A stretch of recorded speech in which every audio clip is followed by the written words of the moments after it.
Voy a manejar un coche de fórmula al revés en un túnel. Pero como mencioné en el video anterior, sabemos que un Fórmula 1 no es el adecuado. Esta es la historia de cómo encontramos el coche adecuado para conducirse al revés, cómo logramos que produjera más downforce que un Fórmula 1 y cómo es que solucionamos una gran cantidad de problemas, muchos de los cuales ni te imaginas. Un error que muchas personas cometen es decir, mira, a una cierta velocidad este coche podría conducir boca abajo en un túnel, pero lo que hacen es que su análisis calcularía qué velocidad igualaría la masa del coche. Bueno, eso ni siquiera está cerca. Él es Willem Toet, el ingeniero aerodinámico del proyecto. Antes trabajó en Benetton, Ferrari y Sauber de Fórmula 1 y tiene décadas de experiencia en aerodinámica de Fórmula 1. Es mucho lo que se necesita para hacer que este coche conduzca al revés. Y los cálculos no son tan sencillos como un simple: este coche pesa 800 kilos y genera 1000 kilos de downforce. Por ende, puede correr al revés en un túnel. Primero, estas cifras de downforce que escuchamos normalmente se dan en condiciones perfectas, en una pista perfectamente recta y perfectamente lisa, sin cambios en la altura del coche y sin cambios en el viento. Pero muy poco puede ser perfecto cuando manejas por las paredes. No vamos a manejar en línea recta y lo haremos en un momento en las paredes de un túnel. Piensen que el túnel es curvo por debajo del coche, lo que reduce el downforce masivamente. También va a desacelerar y acelerar continuamente debido a que la pared no es perfectamente lisa, cambiando la altura ideal del coche y reduciendo el downforce otra vez. Y esto, claro, será al aire libre, donde el viento puede cambiar. Tendrías que ir a una fuerza que sea al menos el doble de la masa del coche en downforce aerodinámico, para que obtengas el equivalente del coche rodando por el suelo en términos de la cantidad de agarre que obtendrías. Aquí es donde las cosas se complican para un Fórmula 1 de 800 kilos, y esto sin mencionar los problemas del motor. Cada equipo de la Fórmula 1 que lo ha investigado sabe que un F1 no es adecuado. Para ser honestos, buscamos otras opciones de coches, algunas de las cuales mencionamos en el otro video. Para esto, un Fórmula E sería más que ideal.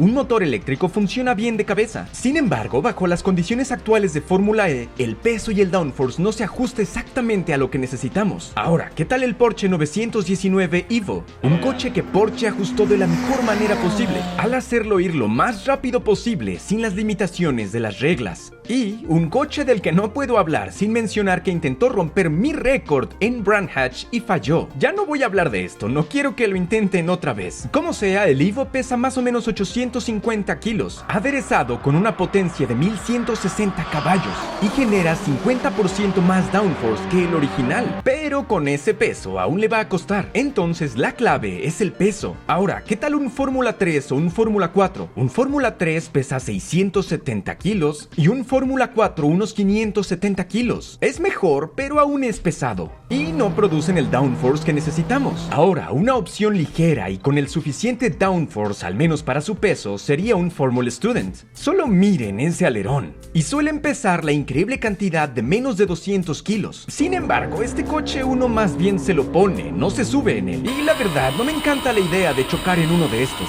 Así es como llegamos a la conclusión de que la mejor opción es un coche de hill climb. Pero antes de explicar cuál escogimos, por qué y cuál fue el proceso de diseño, debo reiterar que tomamos esta decisión basados en las físicas de este problema en específico. En este proyecto trabajan las mejores mentes en físicas, matemáticas e ingeniería.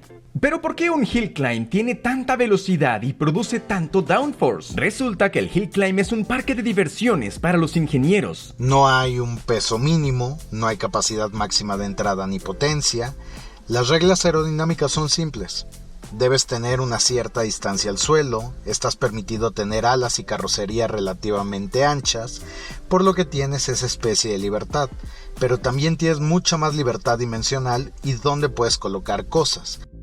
Por ejemplo, la aerodinámica de este coche de hill climb, antes de que empezáramos a trabajar, nos estaba creando una cantidad de downforce similar, un poco menos que un Fórmula 1, pero mucho más eficiente que uno. Entonces, ¿de verdad estos carritos pueden generar buenas cantidades de downforce? Willem sí lo cree. Podemos, fácilmente y gracias a diferentes reglas, crear algo que, a pesar de ser un coche mucho más ligero, tenga más downforce que un coche de Fórmula 1 a la misma velocidad. Aquí está el secreto. Mucho downforce a baja velocidad. Hablaré de costos en otro video, pero hay que decir que la mayoría se va a gastar en construir el túnel. Si usáramos un Fórmula 1, el túnel tendría que ser muy largo, y con esto el precio se iría fácilmente a las decenas de millones. Y resulta que un hill climb, el Empire Rave, podría hacer fácilmente el trabajo al duplicar su peso en downforce. Pero Willem, como buen ingeniero, quería llevarlo más allá, ahorrando asimismo un poco del dinero en el túnel. Aquí está Willem para explicar qué tan rápido hay que ir para manejar al revés. Así que al principio habrán sido a 100 millas por hora para duplicar el downforce y lo hemos reducido mucho por debajo de las 80 millas por hora. Y eso ya contando el margen de seguridad. Entonces, 130 kilómetros por hora. Eso es muy bueno. Y claro, la velocidad no solo es importante por el túnel, sino que también cuando se considera si todo sale mal. Por supuesto, es mejor tener un accidente a 130 que a 240. Entonces, todo este proceso de diseño loco de Willem, ¿cómo se ve? Todo esto es muy interesante y de verdad tienen que ver el diseño. Creo que hicimos 38 configuraciones, pero hice 5 actitudes para cada configuración. Esas son 38 versiones diferentes del coche, y para cada uno de estos 38 diseños diferentes se hicieron 5 pruebas de fluidos, porque no solo necesitamos ver cómo se comporta el coche en situaciones buenas, necesitas saber cómo se va a comportar en un túnel, cuando haya viento cruzado, cuando hay un cambio en la altura y cuando está girando. Necesitas saber qué es lo que sucede en el peor de los escenarios, porque si no, habrá un accidente. Es justo decir que Willem hizo bien toda la tarea y un poco más, y usó toda su experiencia en ingeniería y aerodinámica. No dejó ni un cabo suelto. De hecho, hicimos un podcast con él acerca de Project Inversion y cómo va todo este diseño. Pueden ver el podcast completo justo aquí. Así que aquí está. ¿A poco no se ve fantástico? Parece un dibujo que yo hubiera hecho de memoria a los 7. Muchos alerones, gran difusor y ángulo en las ruedas. Todo lo bueno de un coche fórmula. Tal vez no parezca convencional, pero es para desempeño.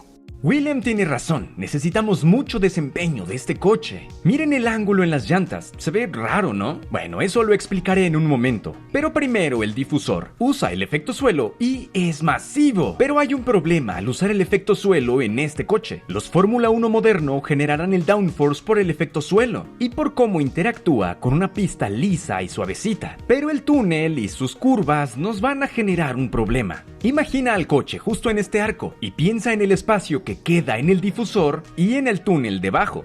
Por este arco es que la separación aumenta comparado con una pista normal. Eso significaría un aumento efectivo de unos 50 milímetros si solo promediamos la diferencia de todo el área. Y para ser honestos, ese es el menor de los problemas. Cuando el coche gire, que lo tendrá que hacer para transicionar, las cosas se ponen muy raras. Pero el reto verdadero es ponerlo ahí, dado el ángulo que debes tener relativamente al túnel.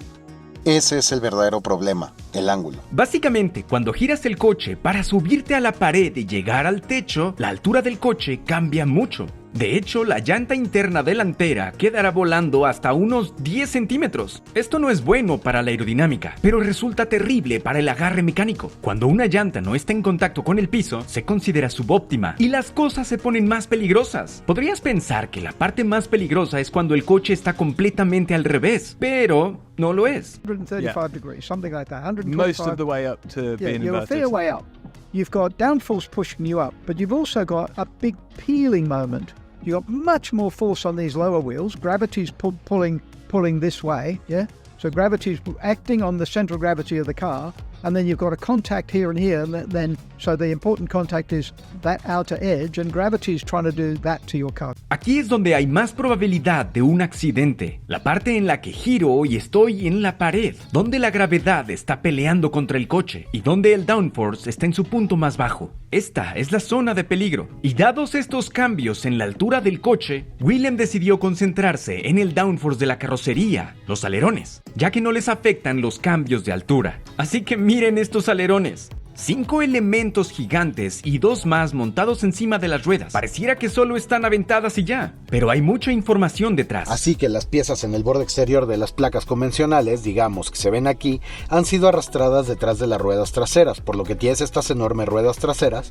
y naturalmente el aire fluiría sobre ellas. Las pones en el área por encima de la parte superior de las ruedas, pero en un área donde el flujo va hacia abajo, y cuando tienes un ángulo de ataque relativamente bajo en lo que parece un ángulo de ataque bajo el ala, estás desviando el aire hacia abajo, porque de lo contrario simplemente llenaría el vacío detrás del coche. Así que lo estoy llenando de pista, pero tengo un rendimiento mucho mayor y su eficiencia es mucho mejor de lo que podrías pensar.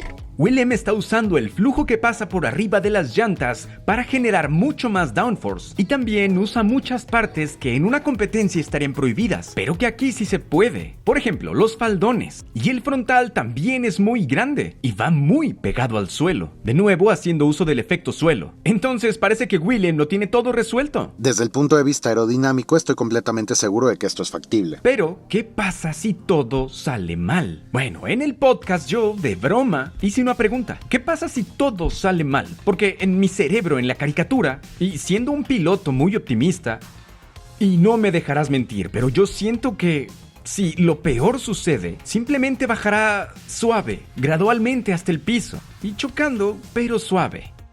¿O no? Para mi sorpresa, eso no pasaría. Una de las razones por las que juntos en las discusiones acordamos en este tubo de 7.5 metros de diámetro es que no quieres que haya tanta diferencia en el suelo. Por supuesto, la seguridad es un tema principal, pero la verdad es que nos sentimos bastante confiados. Willem de hecho agregó más peso al diseño para componentes de seguridad, como estructuras para impacto, un halo y más fuerza a la jaula. Todo lo que uno esperaría. Because if you start upside down, you've got a bigger chance that you're going to end up upside down if it's all symmetrical. Y también, ¿para qué las llantas necesitan tanto ángulo? Primero, para que empaten con la curvatura del techo. El techo es un arco y las llantas deben tener el ángulo correcto para empatarse. Y debes distribuir todo el peso y downforce en cada llanta de manera precisa. Más importante, debemos asegurarnos de que todo sea óptimo en la zona de peligro. Para optimizar para tu peor condición, y tu peor condición será que estés a 145 grados y luego quieras la máxima área de contacto en los neumáticos, y es por eso que rediseñarías el coche para tener un ángulo de camber mucho más duro que se adapte a la curvatura del túnel que has elegido. Si aún no han visto el primer video de Project Inversion, deberían verlo porque ahí se explica todo el proyecto. Pueden verlo aquí. Y si no se han suscrito, por favor háganlo. Nos ayudaría mucho para los sponsors de este proyecto. Gracias y nos vemos pronto.